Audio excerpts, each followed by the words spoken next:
Hello, everybody. Welcome back to class. Today, we'll continue our discussion on principles of management. And today, we'll focus on planning as a management function. Learning objective for the day will be planning. We'll define the importance of planning. We'll look at the pros and cons, the benefits and the drawbacks of planning, the planning process or stages of planning cycle. We'll also look at the different types of planning as well as the common planning tools and technique. These are the four areas we'll focus on today. First, what's the definition of planning? Um, Planning is the process of setting objectives and determining how to accomplish them. It gives us direction, company direction on what to accomplish. We are moving from point A to point B. We all want to be on the same page and work towards achieving the same objective. But then we determine the best way to achieving this objective. We don't want to work in opposite directions, you know. But what are the objectives? Objectives can be defined as the specific results that one wishes to achieve. In other words, the specific objective that a firm desires to achieve. A plan can be defined, can also be explained as a statement of intended means of accomplishing the objectives. Why are plans important? Plans are important because they provide a sense of direction. As a team, we all want to work towards the same objective. As a firm, organization, we all want to achieve the same objective. And that objective has to be clearly spelled out. So every effort will be geared towards achieving that objective. Plan also provides the platform for other management functions. Other management functions like organizing, leading, and controlling. Organizing has to do with allocating and arranging resources to accomplish tasks, whereas leading is guiding the effort of human resources to accomplish tasks. On the other hand, control has to do with monitoring the task accomplishment and taking corrective actions, to ensure that we're on track towards achieving our desired objective. Plan most times also action-oriented. They specify clear steps and processes so that there is no ambiguity, there is no misinterpretation of what their objectives are. The idea is to get everybody to work towards the same goal. Plans enable us make provision for future before the needs arises. We make provision for future needs, before they arise. Plans also enable us to stay ahead of our competitors. Plans have benefits and also they have drawbacks. Those are the pros and cons. A lot of benefits. On the benefit side, we have improved resource allocation. Yes, once we plan, we want to know how much funds are needed to execute the plan, how much materials are needed to execute the plan, what personnel are needed to execute the plan. Plan enables us improve coordination and control. We control our resources, we coordinate our efforts towards achieving the given objective. It provides motivation and commitment. If people are involved and they contributed to designing or drawing up this plan, then they'll be more motivated and committed towards achieving the objectives of the plan. It enables us also set standards of performance. It improves focus and flexibility. With plan, we'll be able to adjust. We'll be able to focus because we all work towards the same objective. It improves time management. There are timelines, there are milestones. How long does it take to perform a particular task? That is the benefit of planning. It enables us to monitor what we are doing and make sure that we're not wasting time, which is one of the valuable resources. On the other hand, there are drawbacks to plans. Once a plan is set in place, the tendency is for us to continue implementing that plan and accepting things as they are. It prevents people from taking action, accepting. It enables people to accept the status quo, and that could be dangerous because things do change and there are times that we need to change the plan. Plan leads to complacency. In other words, we become comfortable with the plan and we don't review it as much as we can, because if situation change, then plans should change. In other words, plans should be flexible. But if we are comfortable It prevents that flexibility because we are planning ahead. We don't know when if things do change, the plan should be adjusted.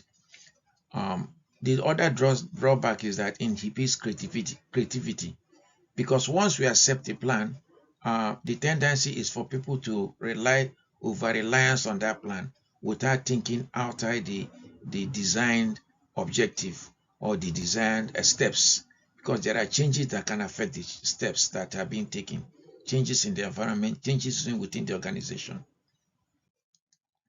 Now let's look at the stages of planning, the planning cycle. That's what we call the planning cycle. There are 6 stages of the planning cycle. The first one is to define the objectives. The second one is developing the premises, evaluating the alternatives, identifying, just like it's look at this as indicated in the circle, evaluating the alternatives, identifying the resources. From there, we'll move on to establishing and implementing the tasks, and then determining, tracking and evaluation the method. Defining objectives and results, that has to be clear to everybody. What do you want to achieve? An example is we want to increase sales by 1 million. If everybody in the organization agree that we want to increase sales by 1 million in the next 1 year, then all our effort will be geared towards that. First, we have to scan the environment, develop the premise, scan the environment. What are competitors doing? What does it take to? What are our strengths? What are our weaknesses? What are the opportunities and what are the threats in the environment? If we increase production, if we increase sale, how are we going to increase sale? Is that possible? Our competitors, based on the competition we have within the industry. So we look at all that come into planning. When we scan the environment, we look at what our competitors are doing, what are their threats, and we look at the opportunities. How can we increase our sales? Increasing sales means increasing production. Increasing production will mean increasing material, raw material, increasing more material. It will require more finances. It will require all that come into the plan. While we evaluate the alternative, we want to increase production, we want to increase sales. Why? Because we want to increase our profit. What are the alternatives? The alternative to increasing profit will be reducing our cost. To increasing revenue will be reducing our cost. So how do we reduce our cost? The alternative will be staff reduction, reduction of production, reduction of staff hours of work, reduction of material purchased. We'll look at all these alternatives and then we decide on what to do, whether we want to go ahead with increasing our sales, which will result in which will mean increasing our production, or want to go ahead and cut back our costs, which will result in cost savings that will also increase our profit. But we identify the resources. Once we decide on a particular line of action, we identify the resources and then match the resources to that option we have chosen. For example, if we decide to increase our sales, that will require employing more personnel. We have to provide finances for that. That will require more time for personnel to work on the factory floor. Which means we have to provide time for that. We have to pay overtime. We have to provide resources to pay overtime for that. Once that is done, the next stage is to implement the tax. Different tasks have been assigned to different people, and that should be implemented. But that's not the end of it. We have to also track how the tax is being performed and evaluate the tax to see whether we're on track towards achieving our plan. If we're not on track, we can make adjustment towards achieving our plan. But while in the stages of planning, there are some essential aspects of planning that fall within the planning cycle. One of it is maintaining organizational focus. In the example, our focus is to increase sales. So all our effort, irrespective of what department you are, whatever you are doing should be contributing to the specific goal of increasing the sales and therefore increasing our profit. So we define that specific goal and we align our vision, mission, and values to that goal. We encourage diverse participation. What does that mean? It means that we provide opportunity for everybody to make input towards the plan. Once they make input, that's a buy-in. They become committed to this plan because part of their ideas are in this plan and we've all agreed that we are going to increase sale. At the end, we'll all benefit from that increase in sale. If it requires establishing a committee, we can go that route too. Establish a committee and include people that have diverse background that will bring in diverse ideas. That's where diversity comes in. Plan it will also provide an opportunity to empower and motivate employees who have contributed towards the drawing of designing this plan. Now let's look at the different types of plan. Plans can be classified in two ways, by time horizon or by scope.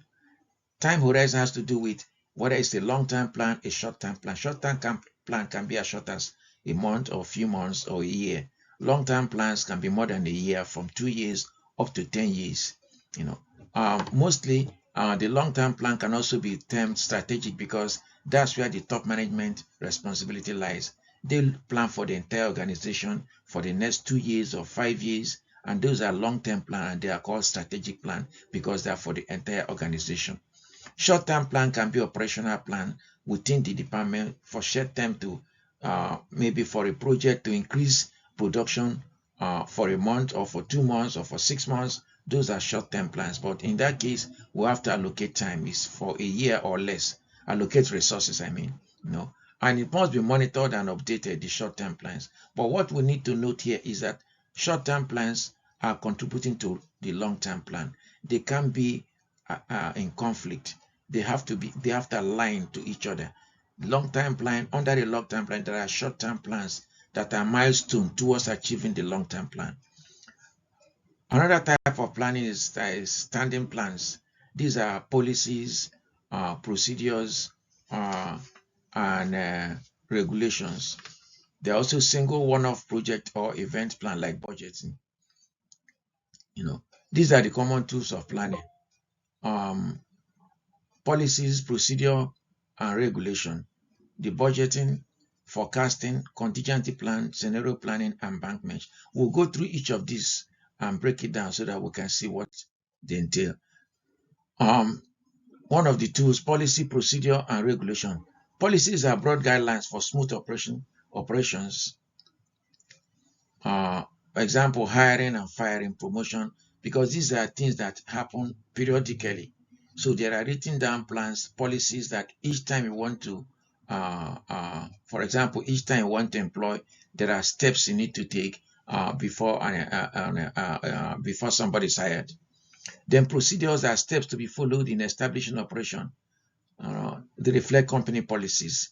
Procedure in carrying out a particular task, maybe modifying the product. Regulations, what is strictly prohibited and what is not, what is allowed and what is not allowed. We have to ensure that we're complying with the federal and state regulations. Another type of planning tool is budgeting, a plan that commits resources to projects or activities. An example is financial budgeting, material budgeting. We can also have human resource budgeting. These are budgeting of resources to make sure that we have enough funds to carry out the projects. It can be single use or it can be short term. Different types of budgets. There are different types of budget. You can have financial budget. You can have non-financial budgets too. Operating budgets. You can have production budgets. All our activities. But the important thing is that budgets are flexible. We want to make sure that allocated funds are not too much for the project, or they are not too small for the project. Because if it's too much, that's over budgeting and it signifies poor planning. And if it's too small, that means, in other words, the resources allocated are inadequate. That is also poor planning. So we want to make sure that as we plan and budget, it's kind of close to target. In some cases, often budgets completed for limited resources. They compete for limited resources. That's why I want to make sure that the best budget is one that is closely and actually close to the actual expenses and revenue. The next tool is forecasting. The next common tool for planning is forecasting. Forecasting is about predicting the future. Nobody knows the future, but we can use scientific ways of estimating the future using mathematical models or historical data. Data has to do with trend. We plot trend and then we look at the trend and we can use that trend to forecast. It's not certainty, but it enables us to plan. The next tool for planning is contingency planning. This is used to handle emergency situations. When things happen, what do we do? And the next one is scenario planning. Scenario planning identifies alternative future scenarios and make plans to deal with each. We can say it's a long-term version of contingency planning because we don't really know. Things are happening, things might happen in future. We just estimate and we'll get ready, but using the planning cycle.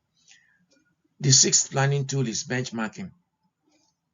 Benchmarking is when we use external comparison to evaluate our current performance, or we use external comparisons to help give us insight into what we're doing, into our plan, and we can use an example of that is best practices in the industry. Best practices are things done by competitors and non-competitors that lead to superior performance. So we'll compare our standard with that, and at least we'll be at par or better than best performance. If our performance is lower than the best practice, then there is need for us to take corrective actions. This is a just short clip of video that will tell us about the long-term and short-term plans. Let me see what I can get it here. Or you can watch this later on. Again, let's review. Today we talked about planning as a management function. We started by defining planning, and then we talked about the importance of planning, why we need to plan because it gives direction. We talked about the benefits and the drawbacks of planning, and then we went on to look at the stages of the planning cycle. There are six steps involved here. We also listed and described the different types of plan, and then we talked about the common planning tools. And that's all we have covered today. If there are questions, we can take it on. Thank you.